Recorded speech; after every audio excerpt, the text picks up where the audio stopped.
Hello ನಮಸ್ಕಾರ, ನಾನು ನಿಮ್ಮೆಲ್ಲರ ಕೋಲ್ಡ್ ಬ್ಲಾಗರು. ಇವತ್ತು ನಾನು ಮತ್ತೆ ತಾವರೆಕೆರೆಗೆ ಬಂದಿದ್ದೀನಿ. ಯಾಕೆಂತ ಹೇಳಿದರೆ ಒಂದು ವಿಡಿಯೋ ಮಾಡೋಣ ಅಂತೇಳಿ. ಅದರ ಅಲ್ಲಿರುವಂಥ ಒಂದು ಗಿಡದ ಬಗ್ಗೆ ಎಲ್ಲರೂ ಕೇಳ್ತಾಯಿದ್ರು, ಯಾವ ತಾವರೆ ಅಂತ ಹೇಳಿ. ನಾನು ಅದರ ಬಗ್ಗೆ, ಅದರ ಹಿಂದೆ ಇರುವಂಥ ಫ್ಯಾಕ್ಟ್ಸು, ನಮ್ಮ ನ್ಯಾಚುರಲ್ ಎಕೋಸಿಸ್ಟಮಿಗೆ ಇರುವಂಥ ಒಂದು ಪ್ರಾಬ್ಲಮ್ಸನ್ನು ನಾನು ಹೇಳ್ಕೊಡ್ತೀನಿ. ಇದೇ ನೋಡಿ ಮೋಸ್ಟ್ ಫೇಮಸ್ ಆಗಿರುವಂಥ ತಾವರೆಕೆರೆ. ಆದರೆ ಈ ಹೂವು ನೋಡಲಿಕ್ಕೆ ಎಷ್ಟೊಂದು ಚೆನ್ನಾಗಿದೆ. ಇದರ ಹಿಂದೆ ಇರುವಂತಹ ತೊಂದರೆ ಯಾರಿಗೂ ಗೊತ್ತಿಲ್ಲ.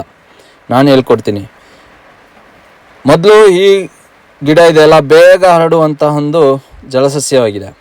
ಇದು ಜಲಕುಂಬಿ ಮುಂತಾದ ಹೆಸರುಗಳಿಂದ ಕರೆಯಲ್ಪಡುತ್ತದೆ. ಹಾಗೆ ಇದು ಎಕೋಸಿಸ್ಟಮಿಗೆ ಹೇಗೆ ತೊಂದರೆಯನ್ನು ಉಂಟು ಮಾಡುತ್ತದೆ ನಾನು ಹೇಳ್ಕೊಡ್ತೀನಿ. ಮೊದಲು ಅಲ್ಲಿ ಸೊಳ್ಳೆಗಳು ಹೆಚ್ಚಾಗಿ ಉತ್ಪತ್ತಿಯಾಗ್ತದೆ. ಇದರಿಂದ ಮಾನವನಿಗೆ ರೋಗ ಬೇಗ ಹರಡುತ್ತದೆ. ಹಾಗೆ ಜಲಚರಗಳಾದಂತಹ ಮೀನು, ಕಪ್ಪೆ, ಆಮೆ, ಏಡಿ ಇವುಗಳನ್ನು ಸರ್ವನಾಶ ಮಾಡಿಬಿಡ್ತದೆ ಅಲ್ಲಿ ಈ ಗಿಡ ಇದ್ದರೆ. ಇದು ಬೇಗ ಹರಡಿದಾಗ ಈ ಸ್ನ್ಯಾಕೆಡ್ಸ್ ಎಲ್ಲ ಮೀನಿದೆಯಲ್ಲ, ಅದು ಮೇಲೆ ಬಂದು ಉಸಿರಾಡಲಿಕ್ಕೆ ಸಾಧ್ಯ ಇಲ್ಲ, ಆಗ ಸತ್ತೋಗ್ಬಿಡ್ತದೆ. ಹಾಗೆ ಅಲ್ಲಿರುವಂತಹ ಬೇರೆ ಜಲಸಸ್ಯಗಳಿದೆಯಲ್ಲ, ಕಾಮಲ, ಲಿಟಿಲ್ ಲೋಟಸ್ಸು, ಇವುಗಳನ್ನೆಲ್ಲ ಇದು ಸರ್ವನಾಶ ಮಾಡಿಬಿಡ್ತದೆ. ತನ್ನ ಬೆಳವಣಿಗೆಗಾಗಿ ಬಾಕಿರುವ ಸಸ್ಯಗಳನ್ನೆಲ್ಲ ನಾಶ ಮಾಡಿ ಜಲಚರಗಳನ್ನೆಲ್ಲ ನಾಶ ಮಾಡ್ತಾ ಇದೆ. ದಯವಿಟ್ಟು ಇದರ ಬಗ್ಗೆ ಗಮನ ಹರಿಸಬೇಕು. ಹಾಗೆ ಇದು ಸುಮಾರು ಜನ ಮನೆಗೆಲ್ಲ ತಗೊಂಡು ಹೋಗ್ತಾ ಇದ್ದಾರೆ. ದಯವಿಟ್ಟು ಹಾಗೆ ಮಾಡಬೇಡಿ.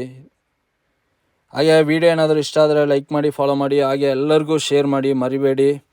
ಮುಂದಿನ ವಿಡಿಯೋ ಸಿಗ್ತೀನಿ. ಬಾಯ್ ಬಾಯ್.